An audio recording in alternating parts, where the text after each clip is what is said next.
Sesaat lagi segera kami hadirkan Smart Market Insight bersama Inspirator Investasi Indonesia, Ryan Filbert. Smart Market Insight, Learning, Sharing, and Getting Success. Seperti tagline-nya Smart Listener, Learning, Sharing, dan Getting Success. Setelah kita belajar dan kemudian kita berbagi, tentu kita ingin meraih sukses. Dan pembelajaran itu yang kita mau selalu bagikan dalam Smart Market Insight. Saya Lana Lija. 1 jam ke depan akan menemani Anda. Saya bersama-sama dengan Audrey Juwana. Hai Audrey. Halo lah, selamat sore. Selamat sore, dan kita sudah bersiap-siap dengan Mas Ryan Filbert, Mas kita yang luar biasa ganteng ya. Selamat sore Mas Ryan. Halo Mas Ryan. Kita kalau ngomongin yang susah-susah, investasi. Ya, selamat sore Mbak Ola. Kalau narasumbernya sebaik hati, seganteng Mas Ryan, ini kita sih kayaknya enteng banget ya, gampang lah ya. Oke. Ini kalau diangkat terus begini curiga nih, pasti mau didatoin nih biasanya nih. Bahaya. Jangan curiga dong. Aku orangnya tulus kok. Kalau benar-benar menghina, kalau memuji gitu. Oh gitu, siap. Karena kalau di investasi dan di industri keuangan ada namanya prinsip kehati-hatian. Prinsip kehati-hatian. Memang berbagai tempat ini lagi membahas resesi, tapi kita memilih nggak membahas itu karena kita udah pernah membahas ini beberapa kali di Smart Market Insight ya, soal resesi. Dan Mas Ryan menjelaskan waktu itu dengan sangat clear banget gitu kan. Jangan memandang ini sebagai sesuatu yang menyeramkan, tetapi ada banyak potensi yang perlu kita telisik. Nah, ini yang menarik nih. Kan ceritanya nih DPR akan segera mengesahkan rancangan Undang-Undang Cipta Kerja atau kita kenalnya dengan Omnibus Law gitu kan. Nah, tapi kita bukan ingin membahas tentang Omnibus Law-nya ya, Audrey ya, Ryan ya. Keberatan nanti. Nanti kita dimarahin sama yang punya rancangan. Tapi ini menariknya adalah di salah satu yang dibahas itu adalah konon kabarnya begitu ya, kehadiran RUU Ciptaker ini akan membuat arus investasi di Indonesia tuh katanya makin deras gitu. Ya kan? Arus investasi Indonesia makin deras. Nah, pertanyaannya kita kan perlu tahu emang kenapa kalau deras, ya kan? Terus bener nggak?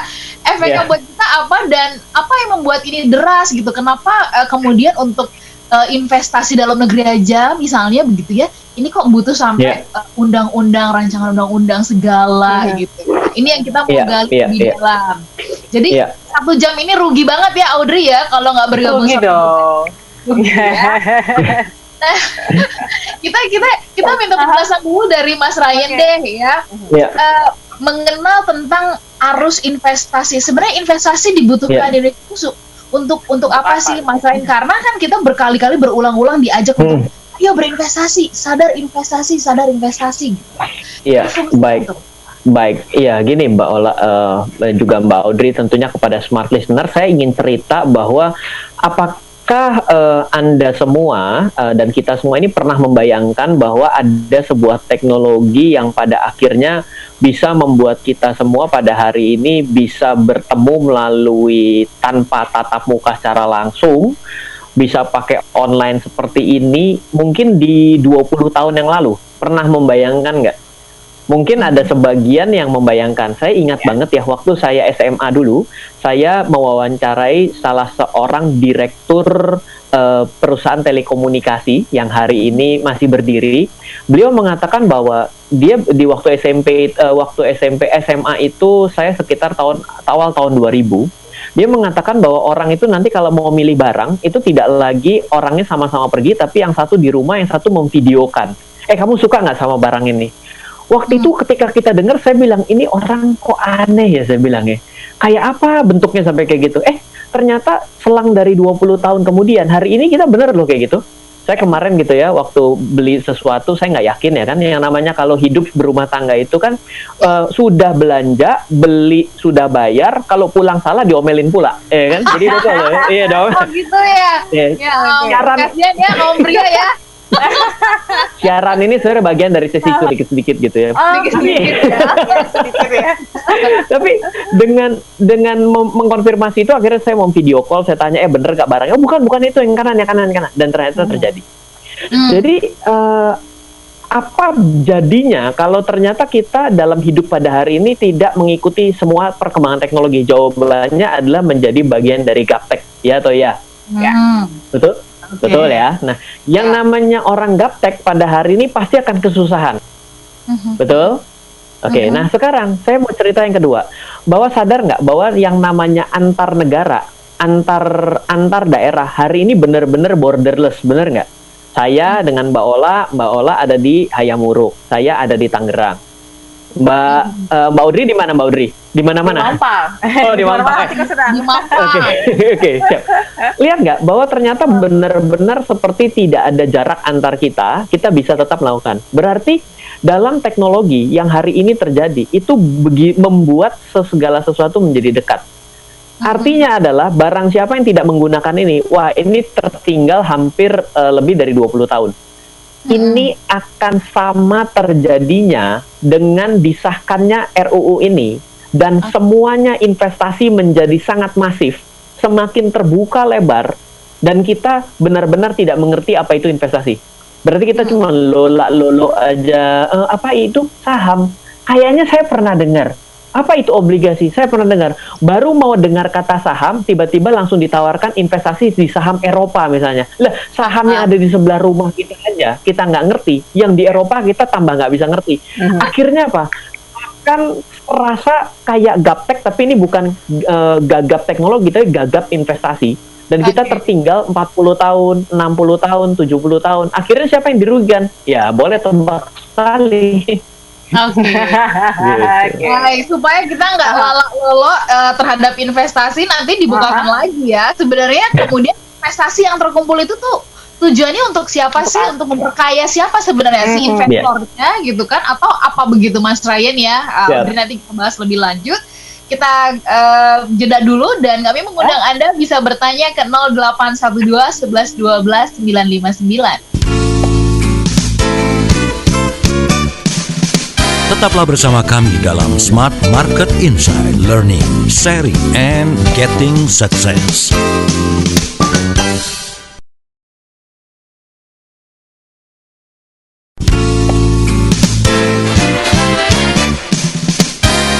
Kembali Anda ikuti Smart Market Insight bersama Ryan Filbert, inspirator investasi Indonesia. Semua listener dan sahabat yang bergabung, Anda tengah menyimak Smart Market Insight bersama dengan Mas Ryan Filbert. Ini perlu kita aware bersama-sama ya, sadar begitu ya. Kan kita ngomong di mana-mana, ini supaya investor pada masuk, investor. Kita tuh suka halu gitu loh, maksudnya kita sendiri belum paham tentang investasi dalam negeri ya, Audrey, tapi orang yang tadi seperti yang Mas Ren bilang udah mikirinnya tuh pasar saham di Eropa ya juga ya. Kejauhan ya jadinya. Kejauhan. Nah, Mas Ryan jelasin dong sebenarnya investasi ini simpelnya deh supaya kami mudah gitu memahami kan analoginya Mas Ryan kan selalu mudah untuk kita pahami gitu. Ini kenapa investasi itu perlu dikembangkan dan arus investasinya tuh kayak gimana begitu? Ya, baik. Jadi ada satu hal yang tadi menarik saya ambil dari statement sebelum kita jeda ya, Mbak Ola ya, bahwa sempat ada suatu perkataan adalah sebenarnya ketika ada sebuah investasi, sebenarnya siapa yang diuntungkan sih? Jadi kan kadang-kadang kita ini karena tidak tahu, maka kita selalu berpikir menjadi dua hal, begitu positif atau begitu negatif, benar nggak?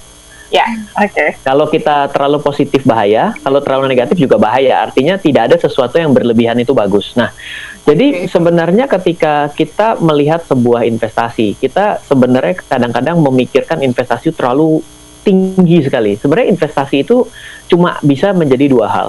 Satu adalah ada orang yang membutuhkan uang, yaitu kita ngutangin orang. Dan yang satu lagi adalah ada orang yang punya bisnis, dia berbagi keuntungan dari bisnisnya. Ini beda loh, dimana orang pertama itu kalau ngutang, artinya saya tidak mau tahu apapun yang terjadi, kamu atas sekian, saya bayar saya sekian. Kalau yang satu lagi adalah mengenai investasi itu artinya saya menginvestasikan uangnya kepada kamu, bila nanti untung, maka saya berbagi dari untungnya sesuai dengan persentase saya. Nah, artinya kalau kita lihat sebenarnya dalam dua case ini, sebenarnya dua-duanya itu sama-sama bisa memberikan keuntungan dan sama-sama bisa memberikan kerugian. Kalau misalnya untung, dua-duanya akan sama-sama untung. Contoh, misalnya saya menginvestasikan uang saya kepada sebuah tempat dan ternyata untung, maka kan saya berbagi untung. Jangan ditanya, kalau rugi ya berarti berbagi rugi. Jadi kalau tadi kata-katanya Mbak, siapa yang diuntungkan? Sebenarnya dua-duanya sama-sama diuntungkan kalau untung. Tapi kalau yang Nah, sekarang kalau saya sedang ngutangin orang, maka secara otomatis kalau sedang ngutangin orang, pertama kali yang akan rugi adalah yang ngutang ke saya, ternyata dia rugi, secara otomatis dia harus bayar utang dulu ke saya. Saya tidak tahu masalah kamu untung dan rugi. Sampai tidak bisa bayar, maka dua-duanya sama-sama rugi. Benar nggak? Oke, itu state dasar ya, terkait dari siapa yang untung dan siapa yang rugi. Nah, sebenarnya dengan kondisi yang eranya makin luas seperti hari ini, itu bukan lagi ada suatu hal, pernah nggak dengar ya, mungkin smart listeners juga, Mbak Audrey dan Mbak Ola, pernah dengar nggak suatu kata-kata sentralisasi dan desentralisasi? Yes. Kan ini kan sesuatu kata-kata yang kayaknya mewah banget gitu. Sentralisasi itu yang paling gampang adalah kita menggunakan hanya satu mata uang, namanya adalah mata uang rupiah. Siapa yang cetak? Udah dilihat. Coba lihat uang yang ada di kantong Anda itu buka, itu siapa tuh yang mencetak dengan rahmat Tuhan yang Maha Kuasa, kan gitu tulisannya tuh ya. Bank Indonesia gitu ya. Jadi itu sentralisasi. Nah, hari ini itu eranya sudah mulai ada desentralisasi. Jadi siapa saja pada saat ini sudah bisa untuk saling berkontribusi ataupun bertemu satu dengan yang lain. Nah, investasi itu yang hari ini mulai marak berkembang, mungkin Anda juga dengar yang namanya peer-to-peer lending. Ya, peer-to-peer lending itu bagian desentralisasi, bukan tersentral pada satu tempat. Itu adalah tren investasi yang ingin saya ceritakan, gitu ya. Lalu yang kedua adalah arus investasi yang hari ini ada di sekitar kita itu akan menjadi sangat membingungkan bila Anda tidak mulai belajar dari yang paling dasarnya. Kalau orang tidak ngerti apa-apa, tiba-tiba ikut, kemungkinan besar dia untung loh, karena pemula, karena ada namanya beginner luck. Jadi kalau pemula tuh ya biasanya dikasih untung begitu, tapi nanti begitu dia makin agresif malah dia jadi rugi. Jadi dengan kondisi pada hari ini, dengan negara sudah membuka keran investasi selebar-lebarnya, karena perlambatan ekonomi itu jawabannya adalah harus diinvestasi sebesar-besarnya. Itu udah pasti. Karena kan untuk bisa mengembalikan pertumbuhan domestik kita, itu kan harus dari konsumsi pemerintah, dari kita masyarakat, dari investasi, dan juga dari perdagangan ekspor dan impor. Nah, jadi ini dibuka dengan salah satu alasan dengan adanya perlambatan seperti hari ini, dengan kita masuk ke dalam era resesi. Ini sebenarnya adalah suatu trigger yang sebenarnya mau tidak terjadi hari ini, nanti akan terjadi. Ini cuma mempercepat, karena daripada kalau tidak diatur, maka nanti akan yang rugi negaranya. Kalau tidak diatur, yang rugi akan negaranya. Dan kalau negaranya rugi, kita yang untung, biasanya itu akan jadi masalah. Harus untung semua. Hidup itu kan harus win-win. Bukannya si to win saya rugi, itu kan berarti namanya berkorban gitu kan. Nah, jadi hal itulah yang penting untuk kita pahami dengan dasar-dasar investasi yang mulai kita harus kenal seminim-minimnya. Nah, ini yang juga perlu kita tanyakan ya, Audrey ya. Tadi kan Mas Ryan mengatakan sebagai beginner kita mesti mulai dari yang paling kecil dulu. Jangan tiba-tiba nanya, saya kalau mau beli ori yang besok itu mau dijual di mana ya? Langsung ya.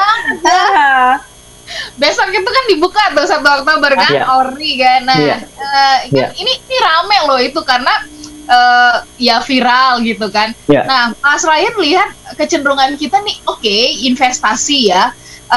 Sebenarnya investasi ini apakah benar ini akan menjadi penopang pertumbuhan ekonomi Indonesia, dan kalau iya, sebaiknya investasi paling banyak itu tuh dari mana? Dari dalam atau dari luar? Karena belum lama atau di dalam pertengahan pandemi juga ya kementerian bapak-bapak menteri bilang tenang, ini investor dari luar akan banyak yang masuk gitu. Ya. Baik ya, gini. Ini kita bikin contoh-contoh ya. Misalnya umpama nih, misalnya jangan Mbak Audrey sama Mbak Ola, tapi misalnya saya lagi butuh uang, misal gitu ya. Oke. Saya ketika saya pinjam uang dari Mbak Ola dan Mbak Audrey, maka secara tidak langsung ada sebuah kondisi saya seperti ada etika ataupun moral itu merasa berhutang uang udah pasti, dan berhutang budi karena sudah dibantu, bener nggak? Ya. Berarti kan ketika Mbak Ola dan juga Mbak Audrey meminta sesuatu dari saya, mungkin akan menjadi prioritas lebih dibandingkan orang lain yang tidak ngutangin saya, bener nggak? Oke. Iya dong. Nah, sekarang bayangkan kalau yang ngutangin negara kita itu adalah banyakan orang asing. Berarti kita secara tidak langsung selain hutang uang akan juga hutang sesuatu yang hutang budi yang mungkin diminta sesuatu menjadi lebih longgar. Hidup ini selalu ada trade off loh. Hidup ini selalu ada trade off. No freelance, tidak ada makan siang gratis dan tidak ada makan malam gratis. Aku pikir nih karena masa-masa pandemi banyak pembagian makan gratis gitu loh. Iya. Sukanya gratisan. Itu ada satu hal yang mungkin kita bicara bukan dalam sudut pandang bisnis, bukan bicara mengenai uang, tapi berbicara mengenai sedekah. Itu sudah beda. Itu arahnya vertikal, bukan horizontal. Ya, ini kan kita lagi horizontal. Begitu aku ngomong gitu langsung bilang sedekah, iya ampun jadi kayak suka gue ya. Nah, jadi kalau misalnya ditanya lebih bagus mana, maka saya bilang lebih bagus negara kita diinvest, diutang sama masyarakatnya atau negaranya sendiri dibandingkan sama orang luar. Karena pasti akan ada konflik sesuatu kepentingan, interest yang akan datang walaupun nggak datang secara langsung, tapi akan ada suatu tekanan-tekanan tertentu. Contoh deh, kalau kita geser lebih banyak berhutang kepada negara yang ini, tiba-tiba secara iklim politik digeser-geser, bicara, ternyata pro kepada negara ini. Lalu begitu kita geser lagi ngutang ke negara itu, tiba-tiba ada juga konflik of interest yang mengatakan bahwa secara perpolitikan, kenapa gesernya malah ngutang ke negara itu? Itu tanpa sadar itu akan terjadi. Jadi ketika ada penawaran obligasi retail di mana yang menjadi penjaminnya adalah Kementerian Keuangan sendiri, di mana itu adalah negara kita sendiri, ya please lah Anda yang selama ini belum memulai investasi, seminim-minimnya ya kenal sama ini gitu loh. Ori ini kan negara loh, artinya sentralisasi rupiah, andaikan tidak bisa bayar dia akan cetak rupiah juga ya, impactnya jadi inflasi sih gitu ya, tapi tetap aja kemungkinan tidak gagal bayar lebih kecil dibandingkan bukannya yang punya sumber duitnya gitu. Gitu kira-kira saya mau ngomong gitu secara resiko. Oke, kita jadi semakin jadi itu terbuka ya. Terbuka ya, tapi kenapa kemudian kayaknya senang banget waktu cerita ya Audrey ya, investor dari luar ya ini akan segera masuk rame gitu. Rame gitu, Mas Ryan gitu kan. Nah itu kenapa artinya dibukanya besarnya justru kepada investor-investor luar gitu. Nah, apakah itu membuat arus investasinya malah jadi serem? Kalau terjadi apa-apa mereka tarik duit terus balik ke negaranya, apa nggak repot gitu? Iya, sekarang masalahnya adalah 250 juta penduduk di Indonesia. Kalau disuruh investasi ke negaranya, itu kadang-kadang nanyanya A sampai Z. Coba deh sekarang. Sekarang kita tanya, Mbak Ola, saya punya sepatu nih, sepatu bagus. Ini sepatunya buatan dari Jawa Barat. Dibandingkan dengan Mbak Ola, saya punya sepatu bagus nih buatan dari Amerika. Pilih beli yang mana? Ayo. kita cenderung itu kayaknya barang asing tuh oke sekali. Kita akan selalu ke sana. Nah, jadi kalau misalnya tanya kalau gitu kenapa pemerintah kita itu justru mencari hutang dari luar negeri dan terasa bangga? Ya daripada nggak dapat apa-apa dari dalam negerinya yang tidak bisa mencukupi, akhirnya bermasalah juga ya pada akhirnya kan mengambil opsi tersebut. Oleh karena itu, ya sebenarnya kita harus mengencourage masyarakat kita untuk sadar seminim-minimnya dengan investasi, sadar seminim-minimnya bahwa peran serta kita ini harus aktif dalam negara kita. Kalau kita tidak peran aktif, ya pada akhirnya ya akan jadi bumerang juga buat kita semua, gitu loh. Oke. Makin ke gambar ya, nanti kita sambung ya. Semua listener, silahkan Anda yang mau bertanya boleh pergunakan WhatsApp kami di 0812 11 12 959. Tetaplah dalam Smart Market Insight. Kami membahas mengenai arus investasi Indonesia.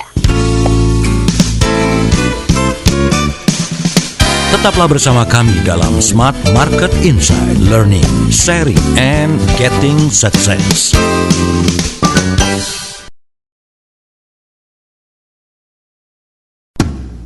We take the time to listen to you. 95.9 Smart FM Jakarta.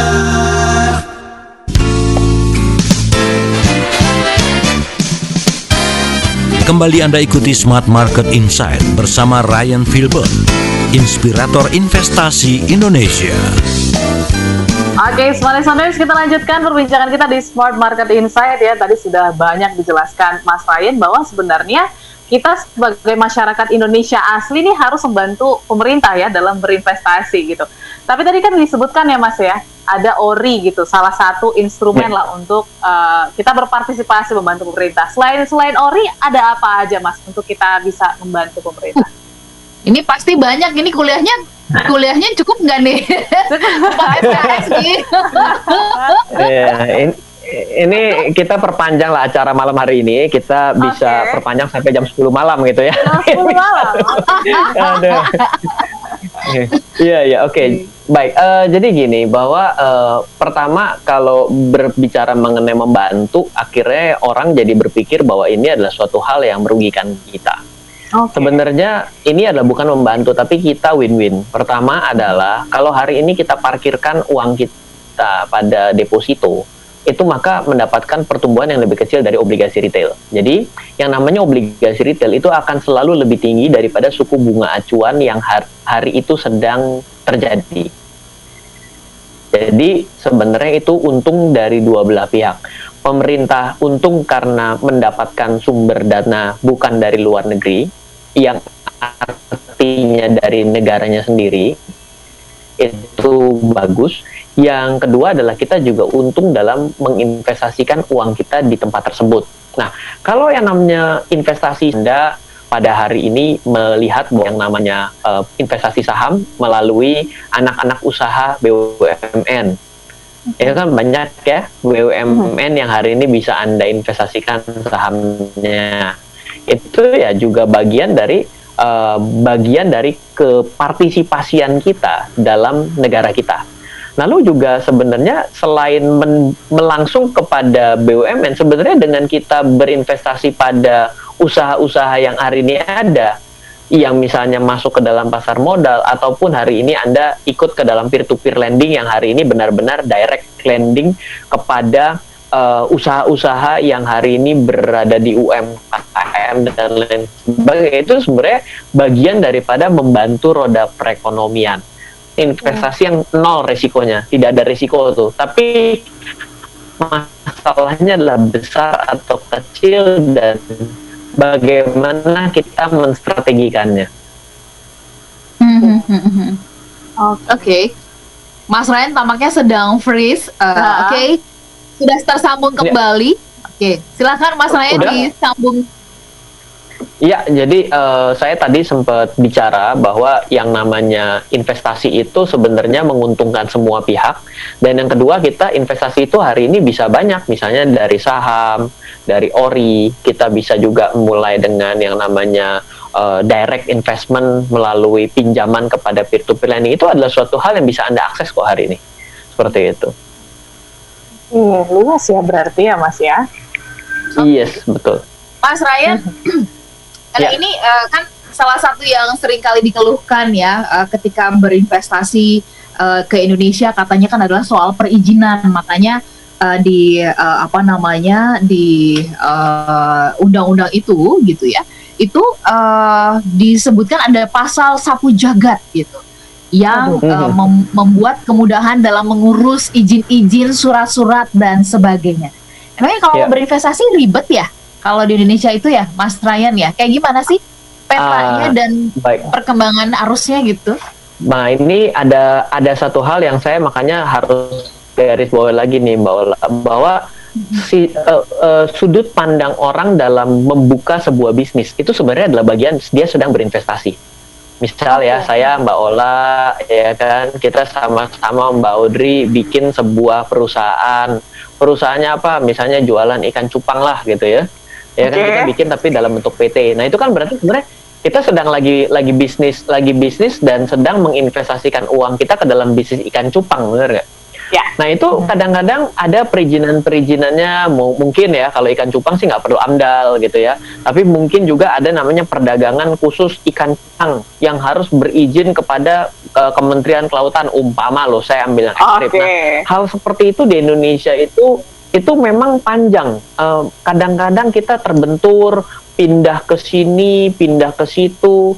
Jangankan dari luar negeri, dari dalam negeri pun kita kadang-kadang rantai birokrasi kita, walaupun sudah dipangkas sehabis-habisnya oleh Bapak Presiden, itu masih menjadi banyak kendala loh sampai hari ini. Dan saya pun mengalami, dan saya beberapa minggu kemarin pun dalam kondisi COVID ini sempat ribut sama tim saya. Kok begini ya diaturnya ya? Kok sampai kayak gini ya? Padahal kan kita ini lagi mau bergerak dalam keadaan COVID ini, harusnya justru kita dilonggarkan. Malah ini dijadikan sebuah alasan, oh kita lagi ada yang namanya COVID, maka kita PSBB, maka perizinannya menjadi panjang. Ya, ini namanya orang bisa mati duluan. Bahkan ada salah satu izin usaha di dalam salah satu perusahaan yang partner saya, itu izinnya tidak keluar 1 tahun. Dari tidak COVID, sampai COVID, sampai mau ketemu antivirusnya. Kacau, memang masih ada loh. Jadi rada gerem nih kalau ngomongnya begini, gerem nih gua. Ternyata ada juga begitu ya. Ya ampun, kita pikir semua baik-baik aja dan lancar loh, Mas. Enggak ya? Sudah lebih baik, tapi belum sampai sebegitunya yang sesuai harapan kita. Beda dengan Singapura. Beda ketika kita mau membuka usaha di Singapura, itu beda. Gampang masuk, keluarnya repot. Indonesia mau masuknya setengah mati. Gitu. Okay. Ini yang perlu ya. Oke, masuk ke Indonesia itu susahnya setengah mati ya. Nah, ya. Mas Ryan ada pertanyaan sebentar, ini ada pertanyaan dari WhatsApp ya. Oke. Dari Pak Hartono yang bergabung bersama dengan kita dari Bekasi. Selamat sore Pak Hartono.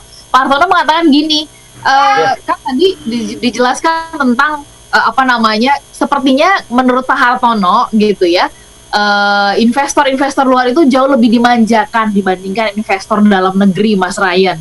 Karena kayaknya pemerintah lebih tertarik dengan uang besarnya ketimbang masyarakat Indonesia yang duitnya pas-pasan, katanya lebih banyak yang pas-pasan. Apa komentarnya Mas Ryan? Iya, kita diinvestasikan oleh 1.000 orang dengan investasi pada 1 orang dengan nilai investasi yang sama, bertemu dengan 1.000 orang, saya juga akan pilih ketemu yang 1 orang, Mbak. Karena apa? 1.000 orang, 1.000 kepala, 1.000 keinginan, 1.000 pertanyaan. Jadi dengan pertanyaan yang lebih parah lagi, sampai kayak tadi, mau beli ori itu bisa lewat warung sebelah nggak? Ya nggak bisa lah, gitu kan? Ya kan? Lewat mana? Pertanyaannya lewat mana? Emang separah itu apa? Pertanyaannya separah itu, Mas Ryan? Betul.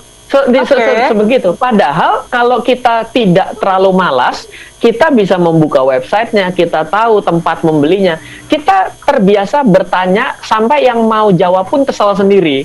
Karena kita terbiasa berbicara tapi tidak biasa membaca. Jadi budaya-budaya seperti ini memang terjadi obstacle dalam banyak pihak. Maka ya saya setuju kenapa memanjakan, karena kita tidak cukup penyerapan dari dalam negeri. Akhirnya ya mau nggak mau ya kita harus berjuang mensatisfied dari luar negeri yang siap melakukan pengucuran dana dengan suatu besaran yang kita perlukan. Kita perlu mengimbangi dalam 2 hal. Dalam satu sisi kita mengejar ketertinggalan awareness terhadap orang Indonesia berinvestasi. Karena jangan salah loh Mbak Ola, Mbak Audrey, hari ini investor pasar modal itu katanya sih 3 juta. Katanya. Kalau 3 juta, tanya dong, yang aktif berapa? Kalau 3 juta tapi tepar semua, nggak cuma satu buka rekening doang ya, itu kan cuma selebrasi saja gitu ya. Yang aktif berapa? Nah, ini akan jadi masalah loh. Kita harus melihat bahwa 250 juta baru 3 juta. Ya kan? Jauh banget ya. Jauhnya luar biasa. Jadi hal kayak gini tuh sebenarnya dengan adanya RUU ini itu justru adalah suatu tantangan agar satu usaha harus dipermudah. Kalau kita bicara mengenai investasi dari luar negeri itu arus banyak sekali mau masuk ke dalam, tapi kadang-kadang kita tidak siap menerima, negara kita tidak siap. Jadi artinya adalah yang dari luar negeri yang belum ada izinnya secara otomatis akan menjadi ilegal. Itu sebenarnya bagus, memproteksi, tapi di satu sisi membuat kita bantet, susah tumbuh. Jadi memang tema kita malam hari ini sebenarnya harus imbang nih. Kita tanda kutip memecut masyarakat kita harus naik level, tapi di satu sisi kita harus pecut kembali kepada pemerintah kita, apa yang mereka sahkan harus benar terjadi. Jangan sapu jagatnya berubah jadi sapu lidi, nah percuma balik lagi gitu loh. Oke, Mas Ryan, ini ada pertanyaan juga, tapi nanti kita bahas di sesi berikutnya ya. Kan ini pertanyaannya dari Pak Tony yang bergabung bersama dengan kita. Saya salah sebut tadi.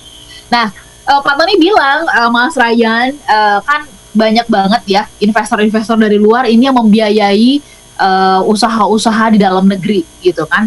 Apakah ini nanti tidak membuat dominasi luar negeri itu menjadi sangat kuat banget, Mas Ryan? Kalau misalkan nanti saham apa segala macam itu dimiliki oleh mereka, berarti kita kan nggak punya dong yang dari dalam negeri sendiri, katanya begitu. Dan kemudian ini juga banyak yang berlomba-lomba untuk menjadi unicorn, dekakorn dan sebagainya. Nah, kita nggak punya yang asli punya Indonesia itu gimana, Mas Ryan? Nanti kita bahas di sesi berikutnya ya. Pak Tony sabar sebentar, ditahan menjelaskannya. Untuk sesi yang terakhir silahkan Anda boleh juga menggunakan WhatsApp kami untuk bertanya di 0812 11 12 959. Tetaplah bersama kami dalam Smart Market Insight, Learning, Sharing, and Getting Success.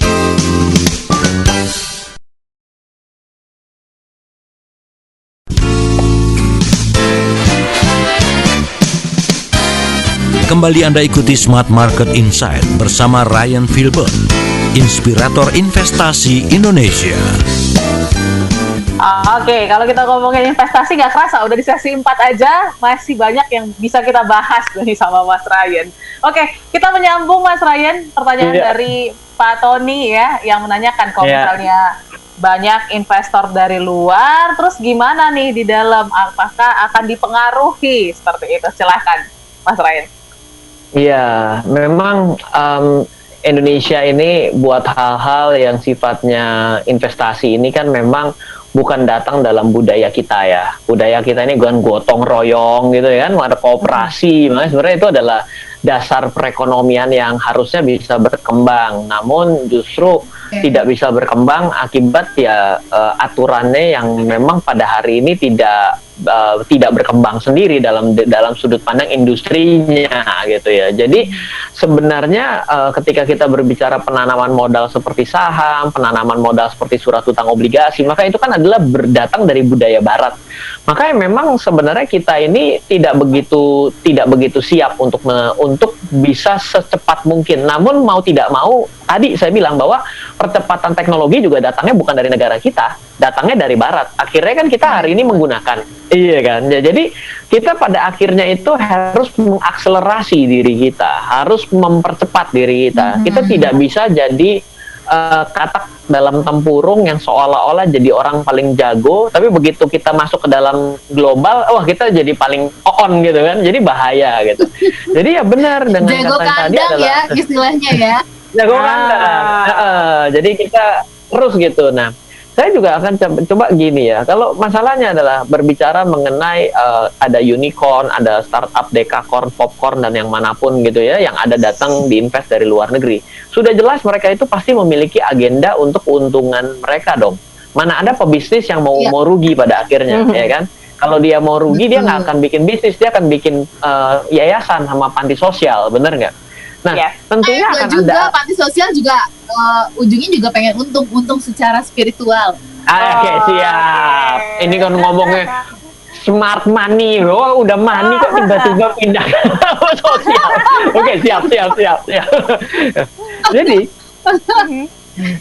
Jadi ketika kita melihat keadaan seperti ini, ya kembali lagi Pak Tony, coba deh sekarang pilih mana. Kalau ada sebuah perusahaan yang dibawa oleh Jack Ma sama perusahaan yang dibawa oleh Ryan Phillips, Pak Tony akan pilih, moga-moga pilih Ryan gitu loh. Jadi ya jelas, jadi akhirnya usahanya berkembang. Tapi akan sangat sulit loh, orang Indonesia punya sebuah konsep yang sangat bagus, mau minta di-funding, minta di-invest oleh orang lokal akan bilang, saya nggak percaya sama kamu kan temen SD saya, dulu kan nggak pernah lulus sekolah. Ya udah deh, kamu tidak mau saya invest. Ya ceritanya akan terus saya ketok pintu sama 100 orang di Indonesia begitu. Tiba-tiba saya telepon ke luar negeri, saya presentasi cuman pakai meeting Zoom. Tiba-tiba orang bilang, oke, I will invest to your company. How much you want to get funding? Tiba-tiba mau diinvest. Kan bingung, kita dilematis kan. Kita sudah mencoba datang ketok pintu, tidak diterima. Tiba-tiba dari luar negeri dia tanya, mau diinvest berapa? Lah, akhirnya buah malakama, betul? Iya, nah akhirnya ini loh yang menjadi masalah bagi seluruh pelaku bisnis di Indonesia. Apakah kita pada hari ini sudah berusaha untuk berinvestasi lokal to lokal, atau kita cuman pada prinsip iya ya, kenapa mereka ini asing lah? Bisa jadi atas dua hal, satu asingnya begitu ngebet, yang kedua adalah orang Indonesia sudah berusaha untuk mencari orang Indonesia lain untuk berinvestasi, tapi tidak kunjung dapat. Ataupun banyak juga investor lokal yang dikibulin sama investor lokal lain sehingga akhirnya tidak percaya untuk investasi. Oke. Jadi faktanya seperti itu. Ini jadi menarik, Mas Ryan. Kalau gitu gini deh, gimana caranya supaya merangsang ya, Audrey ya, kayak kami inilah gitu, Mas Ryan, masyarakat Indonesia itu mulai aktif berinvestasi. Dan apakah ini efeknya baru kerasa tuh setelah berapa lama sih gitu? Apa ini baru nanti kalau kita mulai sekarang nih makin terus tadi 3 juta dinaikin gitu, itu baru bisa kerasa mungkin 5-10 tahun lagi kah, atau gimana Mas Ray? Iya, jadi yang namanya investasi itu masalah utamanya adalah baru dirasakan itu setelah 5 tahun pertama itu paling berat. Baru berasa tuh di atas 5 tahun. Di atas 10 tahun investasi buat diri sendiri itu baru mulai merasa buahnya gitu loh. Karena kita ini harus berpikir bahwa yang namanya investasi itu adalah menanam benih, bukannya dagang. Orang Indonesia itu terbiasa dengan dagang, bukan investasi, sehingga mereka cenderung ingin cepat untuk dalam berinvestasi menghasilkan buahnya. Jadi dia baru investasi itu saham, baru saja mau melistingkan, dia beli. Baru jam 9 buka, 9:05 udah dijual. Padahal bukan itu dasar daripada investasi. Nah, jadi yang pertama saran saya bagi yang hari ini mungkin tergerak untuk bisa mulai sadar bahwa saya orang Indonesia, ternyata benar ya bahwa investasi itu menguntungkan saya. Jangan mencari suatu investasi yang agresif. Mulailah dengan investasi-investasi yang konservatif. Contoh, hari ini ada kayak obligasi retail, itu sangat konservatif. Kenapa? Penjaminnya negara. Satu. Yang kedua adalah kalau Anda mungkin berkenalan dengan saham, tolong pastikan itu saham, bukan turunannya. Karena banyak orang di Indonesia itu turunannya? Turunannya itu transaksi indeks, transaksinya adalah forex. Itu adalah turunan dari market primernya. Orang Indonesia itu banyak juga yang kapok, saya rugi banyak di saham. Rugi saham apa? Itu saham Euro US dollar, mana ada saham? Iya, jadi alamat yang salah gitu. Ya. Ini bisa menjadi topik yang lain ya, yang kita bisa bahas ya, turunan saham, ya kan? Kayak matematika ada turunannya ya. Ada integralnya juga kalau matematika. Ya karena betul-betul banyak yang selalu salah kaprah ya ketika bercerita tentang pengalamannya. Saham enggak, udah banyak rugi, apa trading ini gitu kan, forex apa gitu. Nah ini yang benar-benar justru Mas Ryan memberikan ide buat kita nih topik berikutnya ya, Audrey ya. Siap. Ya, nah tadi disampaikan Mas Ryan mulailah investasi yang konservatif. Nah mulai yang paling tepat tuh kapan? Pada saat harga lagi mahal, naik, atau yang paling tepat itu mulainya pada saat keuangan kita udah bagus kah, atau bagaimana? Iya, sebenarnya nggak ada kata waktu yang tepat. Yang tepat itu adalah kapanpun. Kalau orang concern dengan harga murah, harga mahal, itu bukan investor, itu adalah trader, pedagang. Orang yang concern dengan harga murah dan pingin jual mahal, itu adalah seorang pedagang. Sedangkan investor itu adalah orang yang concern dengan jumlahnya, banyaknya.